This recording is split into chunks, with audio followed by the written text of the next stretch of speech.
I'll start with, I mean, Gordie and Jammer, I suspect you both of you, because of the nature of who you are, have had massive feuds in the games with different people at different stages. But let's just get the nuts and bolts hoops and step through exactly so we understand the timeline. Then we'll get to whether... Yeah. This, to me... Well, firstly, Dobbo, hang on. We'll set it up like this, right? You were there. So you were at Suncorp Stadium. You've witnessed what transpired on the ground, but then you've also been privy to what a lot of people haven't seen, which was what was going on inside the tunnel. So fill us in there first. So obviously the altercation, and I saw some footage yesterday. Leniu has taken offence from what happened last year, rightly so. Jonathan Thurston made some comments around the suspension, his suspension, and Leniu took exception because he hadn't commented later on in the year when Ezra had obviously had his own set of dramas and that. So for whatever reason, Spencer is upset with Jonathan Thurston. So he did tell him to F off as he walked past him when he came off the field during the game. 20 minutes to go, wasn't it? 20 minutes to go. At halftime, I saw some footage yesterday. I thought he called him a member of the Witt family, wasn't it? Well, yeah. No. And that's not Michael Witt, the bloke that played for Parramatta. At halftime, I've seen some footage yesterday as also. He gave him a spray when he was doing the halftime interview with the player. So clearly Leniu has had a beef with him. This is the first time he played the Broncos or been played the Broncos since that game in Las Vegas last year. So the blow-up happens at the post-game. I was in the tunnel when Jonathan Thurston and Trent Robinson had words, and that vision has now come to light last night in the news. JT was very, very upset, and rightly so. He didn't go and do the interviews in the Rooster Sheds. Cam Smith had to go and do that. And look, there was a lot of...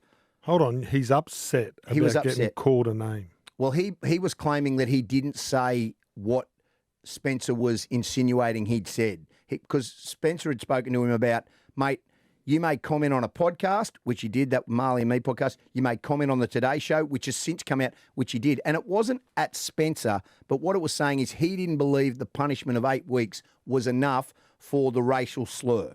That was it. So it wasn't, what JT was trying to say is it wasn't personal, it was on the offence. Can we just categorise this that he is paid for his opinion, Thurston, isn't he? Yep. And he's allowed to have it. 100%. And Spencer Leniu's allowed to be the villain and get upset. Shouldn't it have just stayed there? Well...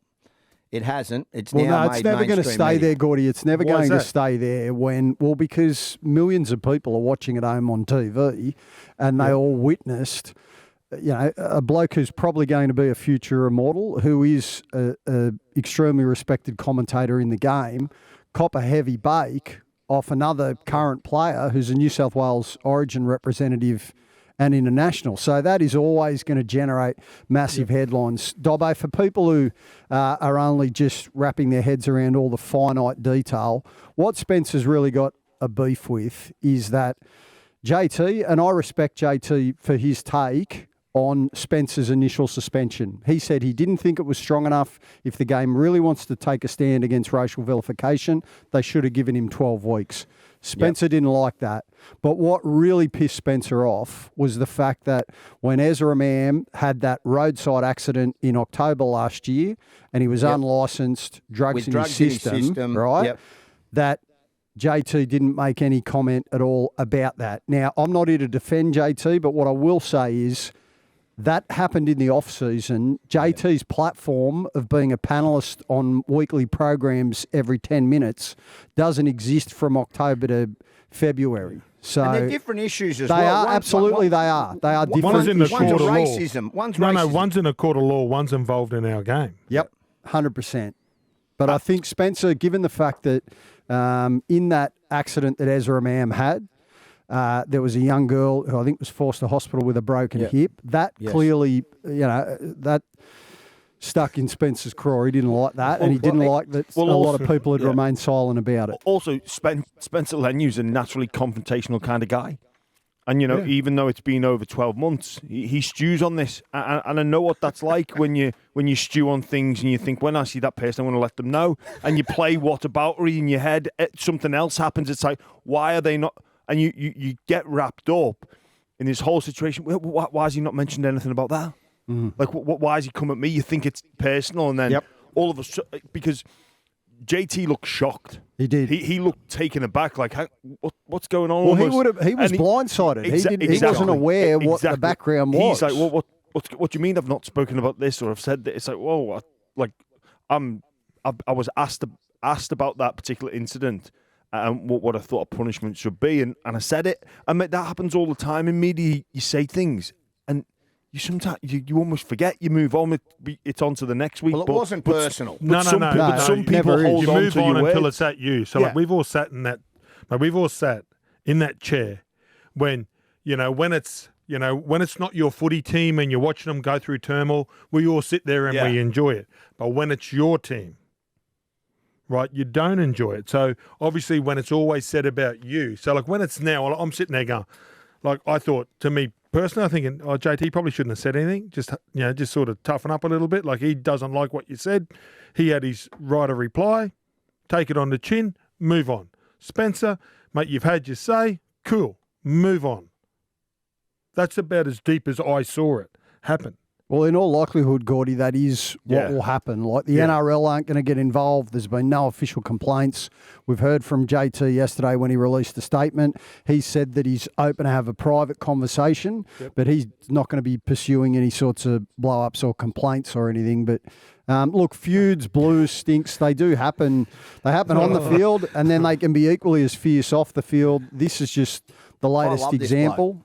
I love this bloke. I'll tell you why. Which bloke? But Leniu in this sense, and I don't like the fact that he can run it, but because you're scared because you ask questions. WWE has got heroes and villains in it. Yep. Rugby league has hero and villains in it. We don't want you every warrior. Bad example. Don't use WWE. Fans love that. Hey, it's not. I wrestled and it was real. Fans love. What I'm trying to say is fans love a hero and a villain. So Spencer what do you play, Leniu, Dobbo?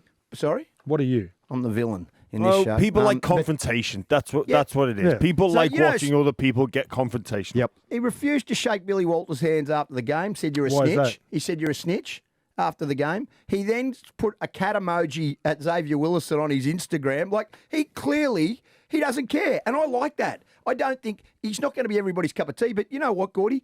I say this but then with you've got to deepest take it on the respect. chin, right? Yeah. So, like, then I remember when Luai did, and then some people have a say back. So you can say, go to bed or you whatever, get up in the morning and go to work. But then when someone returns serve, you've got to take it. Yeah. I think he will, Spencer. I've had a little bit to do with him over the years, and he's you know what? The funny thing, away from footy, he's not the red-blooded confrontational bloke that you see on the field at all. He's actually just a champion fella. And I think Trent Robinson summed it up perfect, Hoops, when he just said they're two adult men having a conversation. Yep. There was no harm in it. Yeah. They, and words. And then this is what I teach my kids. If, words shouldn't hurt you. No. The only thing I will say, Gordie, maybe, and look, I understand Spencer, he's the blood's up. He's playing in a game. They're on their way to causing one of the upsets of the season against the Broncos. Maybe he could have picked a different forum. Maybe you don't do it. It's hard, though, because you know you got a million. You know that's going to make headlines. You know what, though, Hoops, when you're that personality type, you can't reel it back in. You can't. There's no like. I'll wait for I'll pick my moment. It's just like You Is that what was going through your mind most of the time, Jimmy? Sometimes. I'm not going to do it. Don't do it. Don't do it. I've only gone and done it again. Well, I want to talk about that because both Jammer and Don't do Gordie, it as you're doing it. So as you're in the middle of the battle, you go, I shouldn't be doing this. Yeah. But you still Gordie do it. and Jammer, I'd love to speak to you. Like Gordie, well documented. You've had some feuds Family feuds. No, but like Robbie Farah and yourself, obviously had Exactly the same situation, right? Exactly the same situation. I was at the game.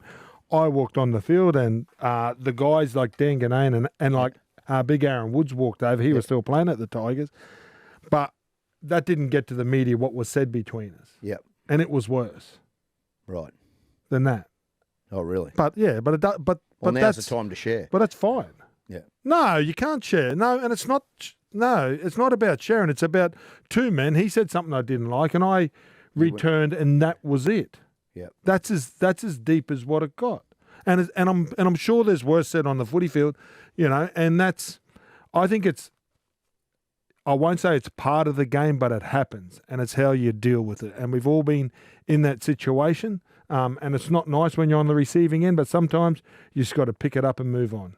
Jamie, can you remember the feuds? Like, you've obviously had some feuds in your time. Look, you know what? I'm trying to think of it from like Spencer's point of view, and me myself. So go back to that Good Friday game, Bulldogs 2015 v Souths. A hook finger. And I had people commenting about how long I should be suspended for in that particular incident, and I wouldn't even remember what anyone said now. So time, I guess, passes. But I can remember thinking, who are they to say that? Like, getting almost caught up in my own anger about somebody commenting on how long I should be taken away from the game for. And also, I'm digesting the fact that, like, I don't think I've done anything wrong, which I now realise I did. But I'm sat there going, I've not done anything wrong yet. Why are they saying I didn't swear? I was respectfully, didn't point at the referee. Like, Hold He's on. got the hook finger out now. You didn't point. No, it's Captain Hook. No, it's a Mate, like, that's there's not a couple of things you come pointing. up with. Like, you called "What about me?" the Shannon Knoll. What about me? What about me? And now you're saying that you didn't point when you had your arm. No, the finger was bent. That's not a technical point, Gordon. Yeah, Gordon. Okay, was your arm directed at someone? Yeah, And if I'm driving a car, did I know which way to It go? was cocked. international drinking rules. Play on. No pointing. You get to play on there. But no, in all seriousness, like I remember what it was like to be almost looking for every story that was written to see what people were saying and what side of the fence people were going on, and it consumed you for a bit, and then I kind of had to just let it go.